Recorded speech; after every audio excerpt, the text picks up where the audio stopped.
முதலில் திருச்சி வேலுசாமி உங்கள்கிட்ட இருந்து தொடங்கணும்னு நினைக்கிறேன். வயநாடு நிலச்சரிவு விவகாரத்துல மழையோட அளவு பற்றி முன்பே மத்திய அரசு எச்சரித்து விட்டது அப்படின்னு அமித்ஷா குறிப்பிடுறாரு.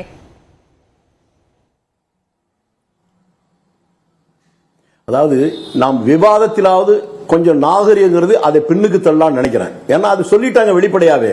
அமித்ஷா சொல்றாரு நான் முன்னாலே எச்சரிச்சேன்னு. அந்த முதலமைச்சர் சொல்லிட்டாரு இது பச்சை பொய், எங்களுக்கு சொல்லவே இல்லைன்னு. அப்படியே அவர்கள் முன்னாலே சொன்னதா வைத்துக் கொள்வோம்.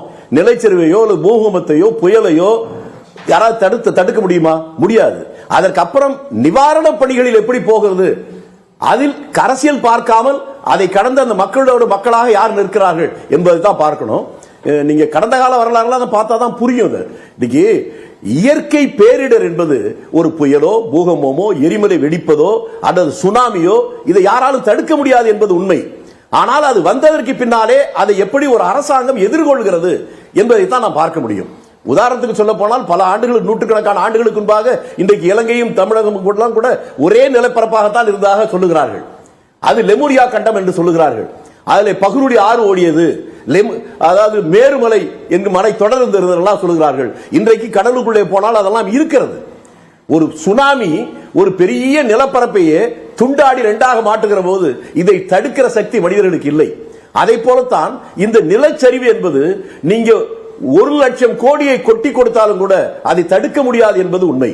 அதை இந்த நேரத்தில் போய் நாங்க முன்னாலே சொல்லிட்டோம் என்று சொல்வது திசை மாற்றுகின்ற மடை மாற்றுகின்ற வேலையை மனிதாபிமானமற்ற வெளியேற்ற முடியுமா?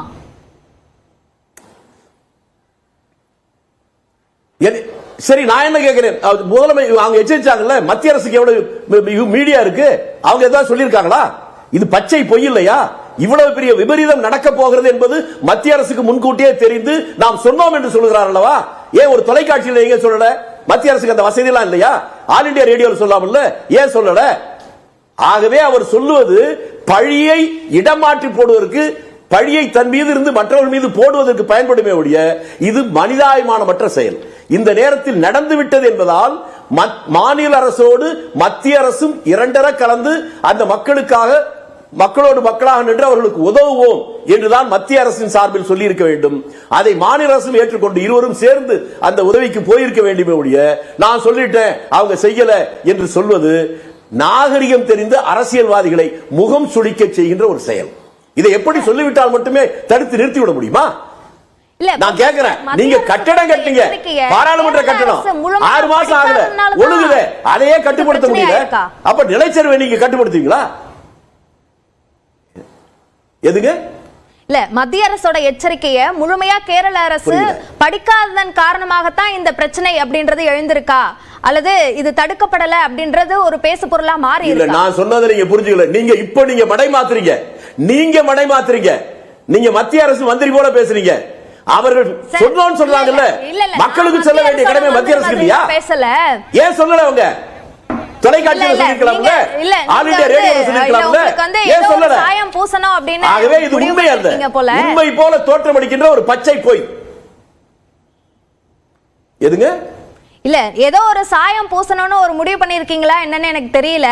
நான் கேக்குறது இப்போ பேசு பொருளாக இருக்கக்கூடிய விஷயம். இல்ல நீங்க நான் முன்னாலே சொன்னதுக்கு அப்புறமா அதை கேட்டால் அது சாயம் பூசுவதல்ல. நான் நினைக்கிறத வெளிப்படையா பேசுறேன். நான் முதல்லயே சொல்லிட்டேன், மத்திய அரசுக்கு மாநில அரசை விட அதிக வாய்ப்பு வசதிகள் இருக்கு. அதை ஏன் அவர்கள் சொல்லலன்னு கேட்கிறேன். அவர்கள் ஏன் அதை பயன்படுத்தல? மத்திய அரசு கட்டுப்பாடு தொலைக்காட்சி இருக்கு, மத்திய அரசு கட்டுப்பாட்டு தான் ஆல் இந்தியா ரேடியோ இருக்கு. அவர்கள் எச்சரிப்பை விட்டுட்டு மாநில அரசுக்கு சொல்வதோடு பணி முடிந்து விட்டதா? அப்படி சொல்லுகிறார் என்றால் அந்த நாற்காலியில் அமர்வதற்கான தார்மீக உரிமை அவர்களுக்கு இல்லை என்பதுதான் என்னுடைய கருத்து. சரி, திரு எஸ்.எஸ். ஸ்ரீராம், மனிதாபிமானத்தோட பேசணும். இந்த நேரத்தில் போய் அவர் குற்றம் இவர் குற்றம் நான் சொல்றது சரி. அதான் இப்போ இதேதான் உங்கள்கிட்ட நான் கேள்வியா வைக்கிறேன் திரு எஸ்.எஸ். ஸ்ரீராம். இப்ப மாநில அரசு மீது மத்திய அரசு மீது மாநில அரசோ பழி போடுறதுக்கான நேரம் இது இல்ல அப்படின்னு பினராயி விஜயன் குறிப்பிடுறாரு. இது மூலமா என்ன விஷயத்த சொல்ல நினைக்கிறாரு? அது நிச்சயமாக ஒரு பக்கம் இருந்தாலும் இயலாமை, உங்களை நம்பி 10 வருஷம் ஆட்சியில் கொடுத்து நீங்கள் ஒன்றும் பண்ணலன்றது சொன்னால் என்ன தப்பு? அது தப்பு இல்லையே. அதுவும் இதை 2020 Kerala state disaster management and authority அவங்க சொல்லியிருக்காங்க 4000 குடும்பங்கள் இந்த வயநாட்டில் இந்த லேண்ட்ஸ்லைடு இருக்கக்கூடிய இடத்துல இல்லீகலாக ஆக்குப்பை பண்ணியிருக்காங்க அப்படின்னு மத்திய அரசாங்கம் சொல்லிடலங்க. Kerala state disaster management authority அவங்களுடைய ஓன் கவர்மெண்ட் ஆட்கள் சொல்லியும் இந்த அரசாங்கம் காதில் விழாத செவிடர்களை போல் இருந்தால் அதை சொன்னால் கோபம் மட்டும் வந்தால் பிரயோஜனம் இல்லை. ஏன்னா மக்களை திண்டாட விட்டுட்டு நீங்கள் ராஜகோபுரத்துலேயும் எல்லா அமைச்சர்களும் கேரளா அமைச்சர்களும் நிம்மதியாக வீட்டில் இருக்கீங்க. உங்களை நம்பி ஓட்டு போட்டவங்க அந்த மாதிரி செத்து மடிஞ்சிட்டு இருக்காங்க. அதுக்கு நீங்கள் கோவப்படணும்.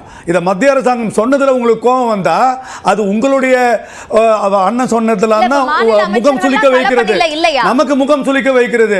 ஆட்சி அதிகாரத்தில் உட்கார்ந்து கொண்டு அந்த மக்களுக்கு ஓட்டு போட்ட மக்களை தவிக்க விடுவது நமக்கு மூஞ்சி சுளிக்க வைக்கிறது.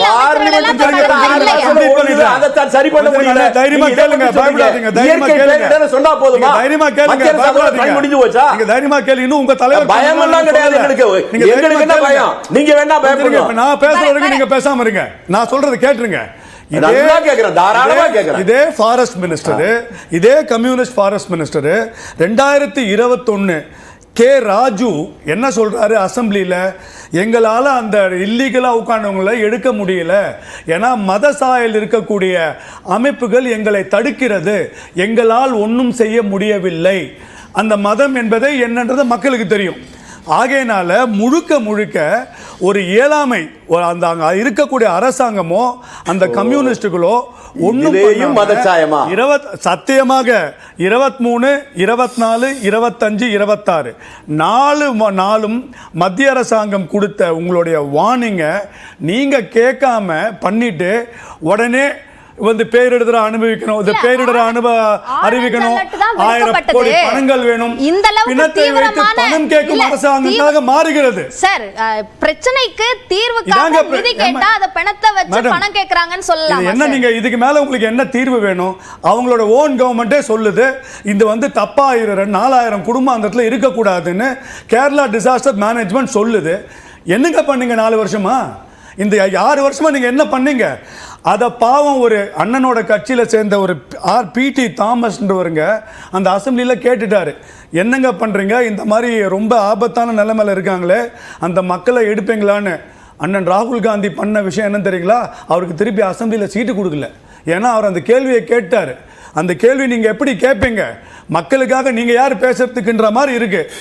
1800 நாள் அந்த வயநாடு எம்பிங்க 1800 நாள் ஒரு நாள் கூட இந்த விஷயத்தை பற்றியோ ராகுல் காந்திக்கு தெரிந்திருக்கிறதோ தெரியலையோ, இல்லை பார்லிமெண்ட்ல ஒரு கேள்வி கேட்டிருப்பாரா? இவர்கள் எல்லாம் மத்திய அரசாங்கத்தை பார்த்து கேட்கறதுக்கு என்னங்க தார்மீக பொறுப்பு இருக்கு?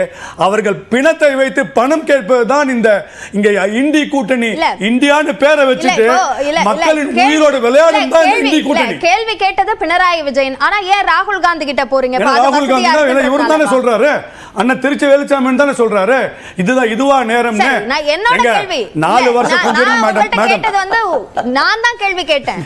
பினராயி விஜயன் இப்படியான ஒரு பதில் சொல்றாரே அப்படின்ற கேள்வியை நான் தான் உங்கள்ட்ட. பினராயி விஜயன் இதுக்கு பதில் சொல்லுங்க.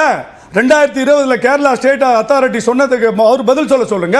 இல்ல கம்யூனிஸ்ட் வந்தவங்களை பதில் சொல்லுங்க. இல்ல 2021 இப்ப இவங்க எல்லாம் அடிச்சுப்பாங்க, அப்புறம் ஒன்னா சேர்ந்துருவாங்க, அது வேற விஷயம்.